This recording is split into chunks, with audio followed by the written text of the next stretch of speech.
ఢిల్లీలో చౌకీదార్ చోర్ హై అంటాడు. కోన్ హై చౌకీదార్? మోడీ. మోడీ దొంగ అంటాడు రాహుల్ గాంధీ. కానీ రేవంత్ రెడ్డి ఏమంటాడు ఎరికేనా?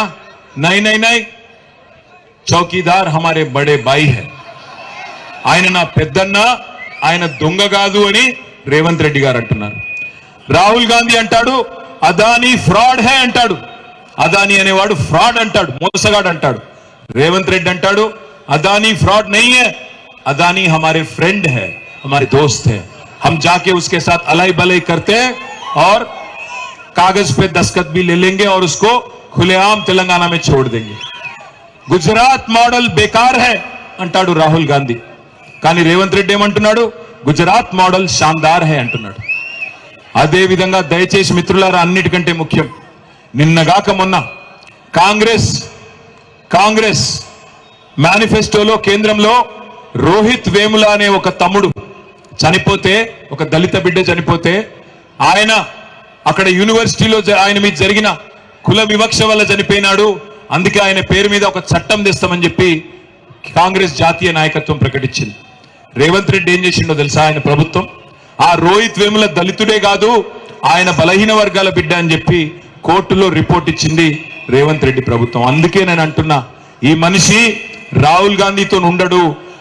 రేపు ఎలక్షన్ తెల్లారి బీజేపీలోకి జంప్ అయ్యే మొట్టమొదటి వ్యక్తి రేవంత్ రెడ్డి, గుర్తుపెట్టుకోండి. దయచేసి ఇక్కడున్న మా ముస్లిం అన్నాదమ్ముళ్ళు, క్రిస్టియన్ అన్నాదమ్ముళ్ళు, మీరు పొరపాటున కాంగ్రెస్ కు ఓటేస్తే దానివల్ల లాభం జరిగేది భారతీయ జనతా పార్టీకి, రేవంత్ రెడ్డికి అనే మాట దయచేసి గుర్తుపెట్టుకోండి. కొంతమంది కాంగ్రెస్ సన్నాసులు మాట్లాడుతున్నారు, మాకు భారతీయ జనతా పార్టీకి ఏదో సంబంధం ఉందని, ఏదో సమझौता ఉందని. నేను అడుగుతా ఉన్నా, ఇవాళ మోడీతో మాకేమన్నా సమझौता ఉంటే, మాకేమన్నా సంబంధం ఉంటే, మా చెల్లెను 50 రోజులకెళ్ళి జైల్లో పెట్టిండ్రు ఢిల్లీలో. ఈ పరిస్థితి ఉంటుందా? కేసీఆర్ బిడ్డను తీసుకుపోయి జైల్లో పెట్టిన తర్వాత ఆ దగుల్బాజీలతో, ఆ దౌర్భాగ్యులతో మాకేం సంబంధం, మాకేం అవసరం? ఆలోచించండి. ఎవడు పడితే వాడు 4 ఓట్ల కోసం మాట్లాడే అబద్ధాలు నమ్మకండి. ఎప్పుడు భారతీయ జనతా పార్టీతో గతంలో సంబంధం లేదు, భవిష్యత్తులో కూడా ఉండదు, ఉండదు అనే మాట కూడా గద్వాల వేదికగా నేను మీ అందరికి విజ్ఞప్తి చేస్తా ఉన్నా. आज एक सेक्युलर पार्टी जिसने आपके बच्चों की तालीम के वास्ते 204 स्कूल तश्कील किया, 204 स्कूल शुरू किया, जहां 1,32,000 बच्चे पढ़ते हैं. आपके बच्चे, उनके अच्छे से अच्छे तालीम के लिए, उनकी काबिलियत बढ़ाने के लिए, उनकी हिम्मत अफजाई करने के लिए, उनको दुनिया से मुकाबला करने की एक ताकतवर बनाने के लिए केसीआर साहब कोशिश कर रहे हैं. मैं गुजारिश करता हूं आप सबसे, अदबन गुजारिश है हमारी, कि हमारे प्रवीण अन्ना जो 10 लाख बच्चों की हिफाजत करे, 10 लाख बच्चों की परवरिश करे हमारे वेलफेयर हॉस्टल्स में, उनको नागर कर्नूल एमपी चुनिए, ताकि केसीआर साहब का हाथ मजबूत हो, सेक्युलर पार्टी का हाथ मजबूत हो.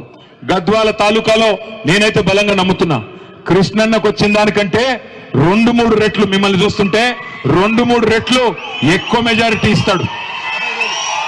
నాకు తెలిసి మా కృష్ణన్న గట్టిగా అనుకుంటే 50,000 మెజారిటీ అయితే పక్కా ఇస్తాడు. పక్కానా? చివరిగా నేను ఒక్క మాట చెప్పి నేను ముగిస్తా. ఎందుకంటే మీరు కూడా ఊళ్ళలోకి పోవాలా, నేను కూడా హైదరాబాద్ పోవాలా, మళ్ళీ తెల్లారి ఆదిలాబాద్ దాకా పోవాలా. నేను మీ అందరినీ ప్రార్థించేది ఒకటే, కేసీఆర్ తిరిగి రావాలి, కేసీఆర్ తిరిగి రాష్ట్ర రాజకీయాన్ని శాసించాలి అని మనసులో ప్రేమ ఉంటే అది మనసులోనే పెట్టుకోకండి, బయటికి తీయండి. మే 13 నాడు పోలింగ్ బూత్ కు రండి. ఎండ ఉన్నా, వాన వచ్చినా, తుఫాను వచ్చినా వచ్చే మే 13 నాడు కారు గుర్తుకు ఓటేసి తప్పకుండా ఆర్ఎస్ ప్రవీణ్ కుమార్ గారిని గెలిపించండి. పక్కాగా ఓటేస్తారా? ఒక్కసారి కారు గుర్తు కొట్టేస్తే వాళ్ళందరూ చేయి లాబట్టండి. చెయ్యి అంటే మొండి చెయ్యి కాదు, పిడికిలే. మొండి చెయ్యి మహా డేంజరు. ఒక్కసారి కారు గుర్తు కొట్టేసే వాళ్ళంతా.